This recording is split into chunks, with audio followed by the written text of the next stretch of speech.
Hello everyone, welcome back to my channel. This is Tasleema Abshar and today we will discuss about antibodies. उससे पहले हम आज का quotation है I am grateful for the future even if I am not sure what it will bring.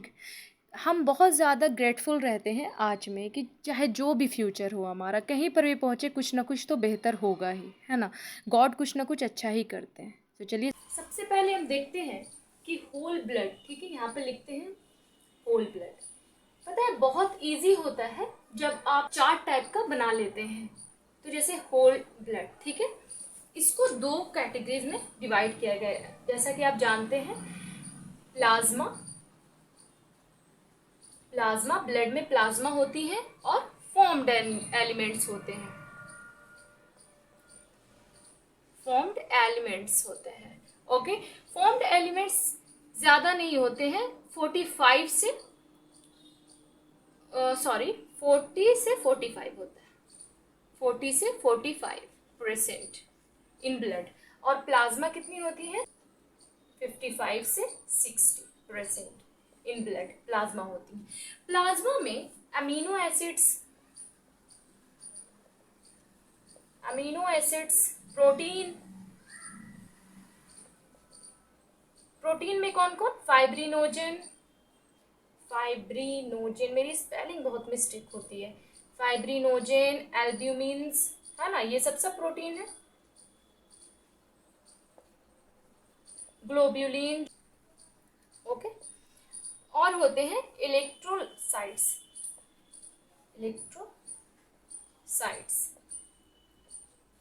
और nitrogenous waste भी होते हैं।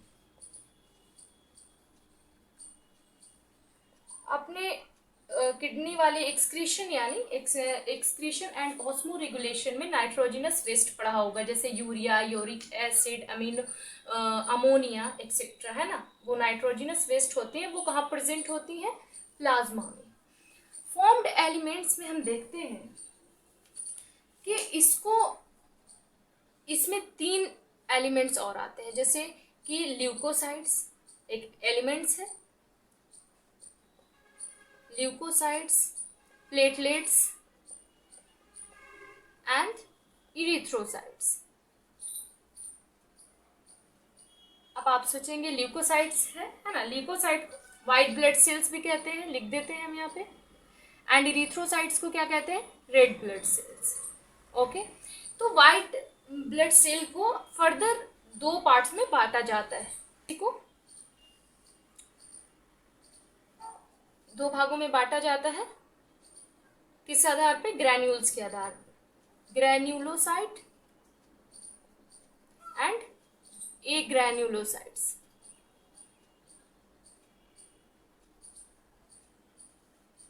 ठीक है, ग्रैन्युलोसाइट्स में 3 प्रकार की सेल्स आती हैं। फर्स्ट वन न्यूट्रोफिल, जो मैंने बताया था मोस्ट अबंडेंट सेल है। बेसोफिल जो लीस्ट अबंडेंट है। और एलर्जिक रिएक्शन में जो ये केमिकल प्रोड्यूस करती है, यूजिनोफिल से। ओके, एक ग्रैन्युलोसाइट्स में आती हैं, एक सेकेंड, एक मोनोसाइट्स जो लार्ज सेल होती हैं, जो सबसे बड़ी सेल है, एंड लिम्फोसाइट्स।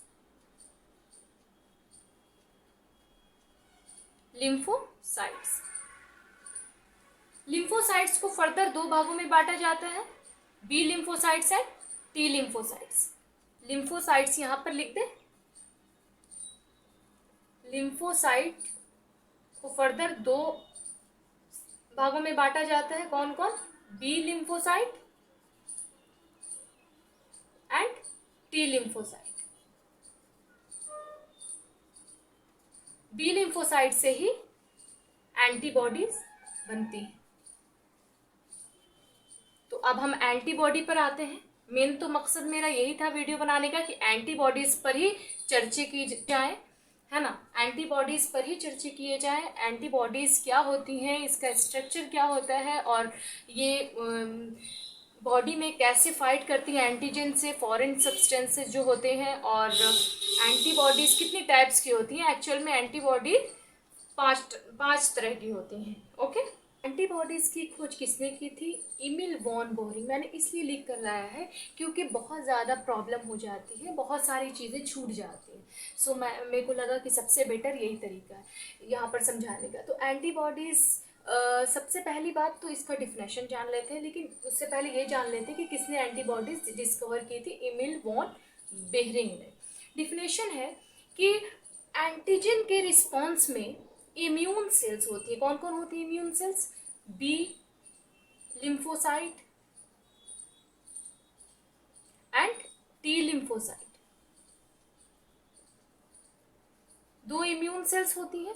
तो ये इम्यून सेल्स एक केमिकल प्रोड्यूस करती हैं, प्रोटेक्टिव केमिकल प्रोड्यूस करती हैं, that is called what? Antibodies. जो एक एंटीजन के रिस्पॉन्स में immune cells protective chemical produce करती हैं, दैट इज कॉल्ड, वो कौन है? Antibody. Antibody are highly specific to antigen. Antigen जब भी एंटीजन क्या है? एक फॉरेन सब्सटेंस है। फॉरेन सब्सटेंस यानी जो बाहर से आया हुआ है। बॉडी के अंदर सिर्फ एंटीबॉडीज होती हैं। तो जब फॉरेन यानी एंटीजन जब इंटर करता है बॉडी में, तो एंटीबॉडीज बहुत एक्साइटेड हो जाती हैं। ठीक है। एंटीबॉडीज बी लिम्फोसाइट सेल से प्रोड्यूस होती हैं। बी लिम्फोसाइट सेल से एंटीबॉडीज प्रोड्यूस होती हैं। The B lymphocyte cells produces about 2000 molecules of antibodies per second। यानी कि बी लिम्फोसाइट सेल्स जो है वो पर second 2000 molecule of antibodies produce करते हैं। अब हम देखते हैं एंटीबॉडी का structure. Antibody is a Y-shaped tetrapeptide molecule formed of two identical light chain यानी L chains and second two identical heavy chains यानी H chains. The four polypeptide chains are held together by disulfide bond, okay, यानी double S bond. Each light chain has a molecular weight of 25,000 Daltons. Each light chain is made up of 214 amino acids. The amino acid sequence of a light chain is formed of two parts, outer variable region and second inner constant region. And about heavy chain, each heavy chain has a molecular weight of 50,000 Daltons. Each heavy chain is formed of 440 amino acids. They are about twice as long as light chains. The amino acid sequences of a heavy chain is also formed of two parts, outer variable region. There are also the same type, inner constant region. Okay. Now we will see a structure of a typical antibody, and we will define that variable region of light and heavy chain constitute the antigen binding site called paratope. Okay, ऊपर में जो होती है वो paratope होती है. It recognizes and bind to the specific antigen, forming an antigen antibody complex. Since most antibodies carry two antigen binding sites yani paratopes, they are said to be bivalent. Okay. The enzyme papain, derived from papaya, breaks the antibody at the hinge region to produce. ये हो गई structure of typical antibody यानी antibodies का structure. अब हम naming कर लेते हैं। ये है एंटीजन बाइंडिंग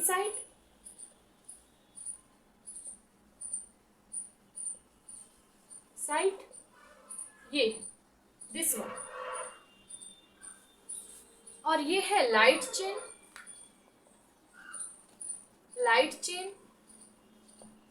ये है हेवी चेन,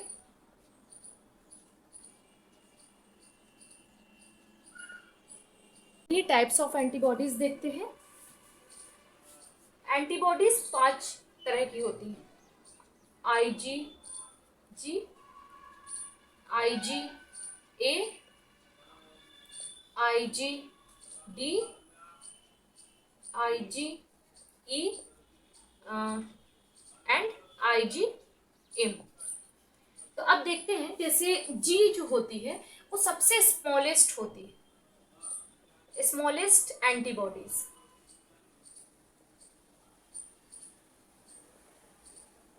एंटीबॉडीज। ओके, और ये जो होती है जी जो होती है, मतलब आईजी का मतलब क्या होता है, एंटीबॉडीज को हम एक और नाम से जानते हैं, कौन सा, इम्यूनोग्लोब्यूलिन। आईजी जो कैपिटल जी होता है, आईजीजी, ये स्मॉलेस्ट एंटीबॉडीज, और ये प्लासेंटा को क्रॉस कर जाती है, प्लासेंटा को क्रॉस कर जाती है, और ये सबसे स्मॉलेस्ट एंटीबॉडीज। ओके, सबसे ये होती हैं मोनोमर होती हैं, स्ट्रक्चर में मोनोमर होती हैं। आईजीजी जो है ये मोस्ट अबंडेंट है, बट पूरी बॉडी में नहीं, सीरम में मोस्ट अबंडेंट, सीरम में मोस्ट अबंडेंट। ओके, और ये मोनोमर है, यानी इसकी 2 लाइट चेन और 2 हेवी चेन होती है। अब हम देखते हैं आईजीए। ठीक है, आईजीए एंटीबॉडी हमारे सीबम, स्वीट, कोलेस्ट्रम, कोलेस्ट्रम, जो ब्रेस्ट मिल्क होता है, जो फर्स्ट मिल्क रिलीज होता है ब्रेस्ट से, दैट इज कॉल्ड कोलेस्ट्रम, और म्यूकस मेम्ब्रेन में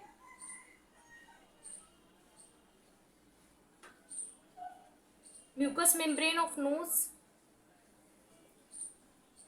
ओके, एक और चीज यहाँ पे जान ले कि जो एक्सक्रीटा होती है किसी की भी, किसी मतलब फीसेस जो होती है, ठीक है, उसके में भी आईजीए प्रेजेंट होता है। It's called what, Caprio antibody. यहाँ पे लिख दे, कैप्रो एंटीबॉडी। इसका मतलब क्या हुआ कि जो एक्सक्रीटा में भी एंटीबॉडी ए पाई जाती है। ओके, और थ्रोट में, बकल कैविटी में, सब में ये आईजीए एंटीबॉडी प्रेजेंट होती है। आईजीए एंटीबॉडी डाइमर होती है, यानी कि इसमें 4 heavy chain and 4 light chain होती है। आईजीडी एंटीबॉडीज जो होती हैं ये ज्यादा जगह पर नहीं पाई जाती, ये एक्चुअल में मोनोमर होती है, यानी 2 light chain and 2 heavy chain, 2 heavy chain and 2 light chain होती है, मोनोमर होती है। और एक IgD presence on surface of B cell. Presence, थोड़ी टेढ़ी हो गई लाइन, बट कोई बात नहीं। Presence of B cell. Antibodies release तब होती है जब बॉडी में हिस्टामिन रिलीज होता है, तब एंटीबॉडी आईजीई रिलीज होती है। तो it is monomer, it is monomer, यानी इसके अंदर 2 light chain and 2 heavy chain होती है। It is monomer. It is produced during, कब होती है, जब एलर्जिक रिएक्शंस होती हैं, ड्यूरिंग एलर्जिक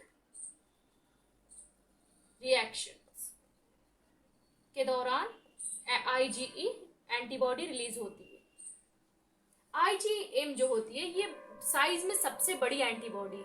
ओके, और साइज में सबसे छोटी कौन है, आईजीजी। और आईजीएम को हम मैक्रोग्लोब्यूलिन भी कहते हैं, यहाँ पे लिख दे, मैक्रोग्लोब्यूलिन भी कहते हैं, और ये पेंटामर होती है, पेंटामर होती है। ओके, इसमें जो हेवी चेन 5 और लाइट चेन भी 5 होती है।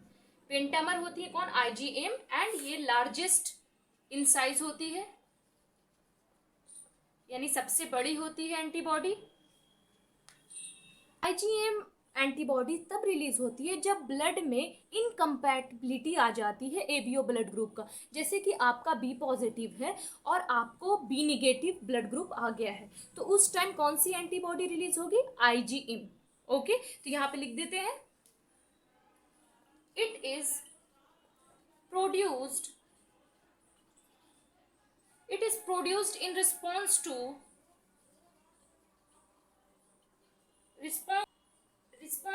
ABO blood group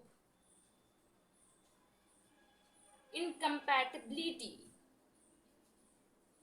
प्रोनाउंसिएशन सही बोला ना, आई होप सही बोला होगा। आज का वीडियो यहीं तक ख़त्म था। सारी चीज़ें मैंने एंटीबॉडीज़ के बारे में क्लियर कर दी है। Thanks for watching.